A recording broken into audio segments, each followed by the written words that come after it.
Mee TV news కి స్వాగతం. మెదక్ జిల్లా వెల్దుర్తి మండల కేంద్రంలోని ప్రభుత్వ ఉన్నత పాఠశాలలో గురువారం మాజీ రాష్ట్రపతి డాక్టర్ సర్వేపల్లి రాధాకృష్ణన్ జయంతి సందర్భంగా ఉపాధ్యాయ దినోత్సవం ఘనంగా నిర్వహించారు. స్థానిక ఉపాధ్యాయులు, విద్యార్థులు, అధికారులు శాలువాతో ఘనంగా సన్మానించారు. విద్యార్థుల సాంస్కృతిక కార్యక్రమాలు ఎంతగానో ఆకట్టుకున్నాయి. ఉపాధ్యాయ వృత్తి ఎంతో గౌరవప్రదమైందని, దేశం అభివృద్ధి చెందాలంటే ఉపాధ్యాయుడి బాధ్యత ఎంతగానో ఉంటుందని, విద్యార్థుల్ని తీర్చిదిద్దడంలో ఉపాధ్యాయుల బాధ్యత ఎంతగానో ఉంటుందని ఎంఈఓ శ్రీనివాస్ అన్నారు.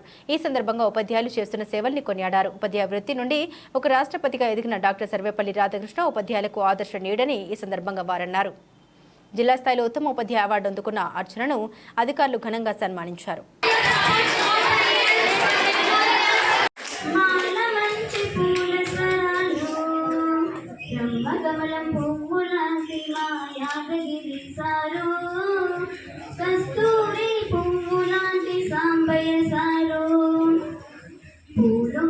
పూల పరిమళాలు, మాల మంచి పూల స్వరాలు, మల్లె మోడిఫై అవుతారు కానీ గురువు మాత్రం ఎప్పుడు అదే స్టేషన్ సబ్జెక్ట్ కావచ్చు, ప్రైమ్ మినిస్టర్ కావచ్చు, మంచి ఎకనామిస్ట్ కావచ్చు, అందరి గురువుల చేతిలోనే కదా తయారైంది. గురువుల చేతిలోనే కదా ఒక శిల్పం రూపుదిద్దుకున్నారు వాళ్ళు. కానీ గురువు మాత్రం అదే కుర్చీలో కూర్చుంటారు. కానీ ఎప్పుడు గురువు ఫీల్ కావాలి. గురువు ఆల్వేస్ ప్రౌడ్ గా ఉంటారు. అమ్మ my student is a scientist, my student is N engineer, my student is a doctor.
ముఖ్యంగా అర్చన మేడంకు ప్రత్యేకంగా అభినందనలు.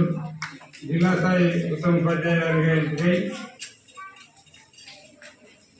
ఆ పరిమళం అక్కడ రాకపోయిన పువ్వు యొక్క పరిమళం మనకి ఇక్కడ తెలిసింది.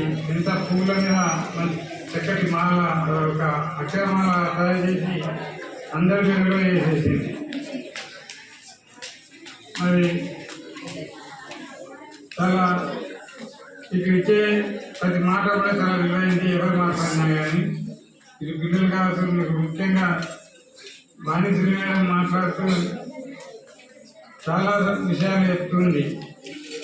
పర్ఫెక్ట్గా ఎట్లా ఎదగాలి, సంపూర్ణమైన వ్యక్తిగా ఎట్లా ఎదగాలని చాలా విషయాలు చెప్పింది. మా మేడం మాట్లాడుతుంది. అర్థమైందా? ఇంగ్లీష్లో మాట్లాడుతుంటే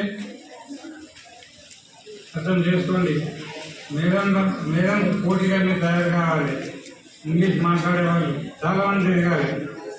ఎందుకంటే ధారాళంగా మాట్లాడుతూ మిమ్మల్నే కాదు మమ్మల్ని కూడా ఇంగ్లీష్ భాష పట్ల ఉత్తేజితం చేస్తుంది. I'm very proud of. నేను చాలా గర్వపడుతున్నాను. మంచి స్టాఫ్ దొరికింది వెల్దుర్తికి అని చెప్పుకోవడానికి. ఎందుకంటే నేను ఇక్కడ 10 సంవత్సరాలు చేసిన కాలంలో